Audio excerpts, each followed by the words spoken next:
ଜଳ ଜୀବନ ବୁନ୍ଦେ ଜଳ ଉପକାର ବୁନ୍ଦା ବୁନ୍ଦା ଜଳ ମିଶି ଆମର ବଡ଼ ସାଗର ରହିଛି। ସେହିପରି ବର୍ଷା ଜଳକୁ ଆମେ ସଂରକ୍ଷଣ କରି ବିଦ୍ୟୁତ ଉତ୍ପାଦନ କରିବା। ଯଦି 1000 ସ୍କୋୟାର ଫୁଟର ଛାତ ହୋଇଥିବ ତାହେଲେ 50 ୱାଟ୍ର କରେଣ୍ଟ ହେବ।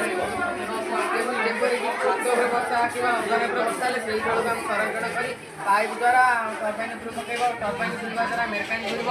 ମେରୁକାନି ଘୁରିଲେ ଡାଇନାମୋ ଘୁରିବ। ଡାଇନାମୋ କରେଣ୍ଟ ଦେବ। ଯେତିକି କରେଣ୍ଟ ଦେବ ସେଥିରେ ଆମ ଗୋଟେ ଘଣ୍ଟା ଯଦି ବଲ୍ ଦେବ ସେ ଆମ ପାଇଁ ବହୁତ ଉପକାରୀ। କାରଣ ସେଇ ଘଣ୍ଟାକର ଆମର ବିଦ୍ୟୁତର ଯେଉଁ ମୂଲ୍ୟଟା ଅଛି ସେଇଟା ଆମ ପାଇଁ ବଞ୍ଚି ଯାଇପାରେ।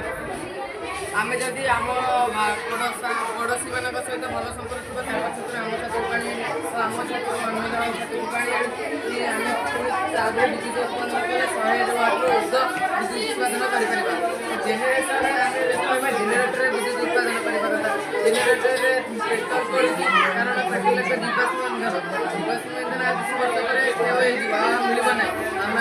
ଆମକୁ ଏହାକୁ ସଂରକ୍ଷଣ କରିବାର ଅଛି।